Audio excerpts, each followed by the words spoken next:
Bismillahirrahmanirrahim.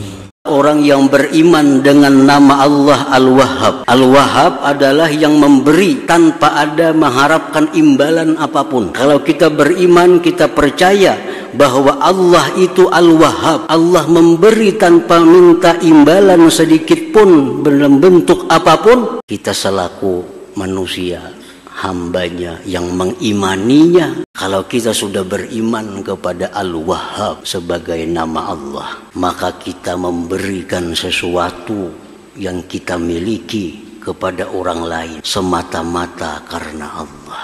Bukan untuk masuk surga, bukan untuk selamat di neraka, bukan untuk apapun. Kita memberikan kepada orang sesuatu yang kita miliki semata-mata karena Allah. Itulah orang yang beriman kepada nama Allah Al-Wahhab ini.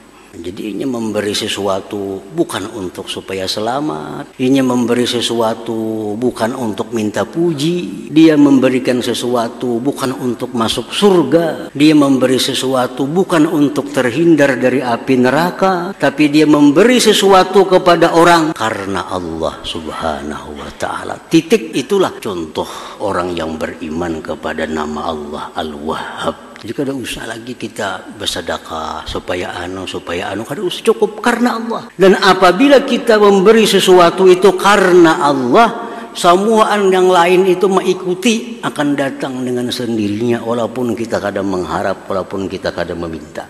Kita memberi makan orang karena Allah, otomatis Allah akan beri dia surga, akan Allah jauhkan dia dari neraka. Dia akan dapat pujian dan dicintai oleh hamba-hamba Allah, walaupun itu di luar daripada harapan kita.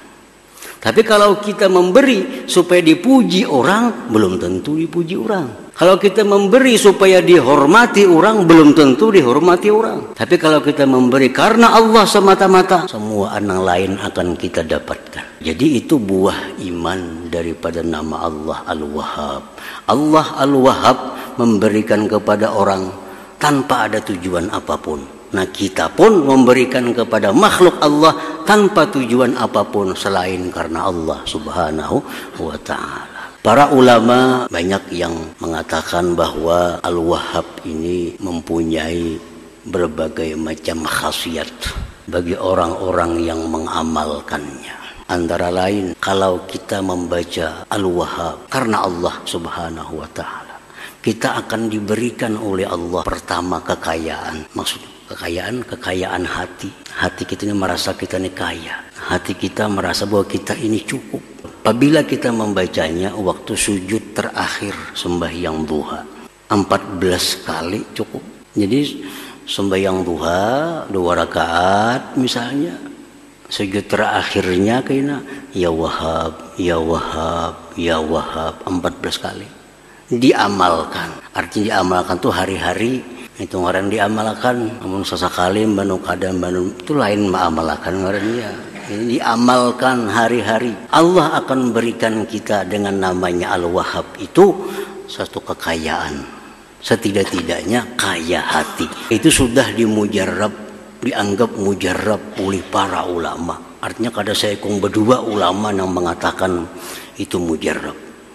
Kalau kita sembahyang duha, sujud terakhir, Subhana Rabbiyal A'la 3 kali, nah ya Wahhab, ya Wahhab 14 kali tiap hari. Nah, kita akan diberi Allah itu. Kemudian lagi para ulama juga mengatakan kalau kita membaca doa ini 7 kali setiap sembahyang fardu. Rabbana la tuzigh qulubana ba'da idh hadaitana wahab lana min ladunka rahmah innaka antal wahhab. Kita akan dijaga oleh Allah. Dijaga dari apa? Dari ikut aliran-aliran yang sesat. Sehingga sampai mati kita mengikuti aliran yang lurus, jalan yang lurus.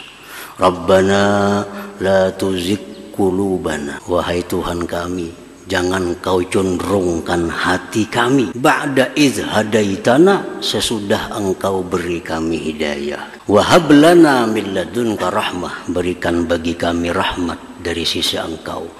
Innaka antal wahhab. Supaya jangan tergoda hati aliran yang kada jelas, yang bukan diajarkan Rasulullah. Nah, amalkan ini. Rabbana la tuzigh qulubana ba'da idh hadaitana wa hab lana min ladunka rahmah innaka antal wahhab.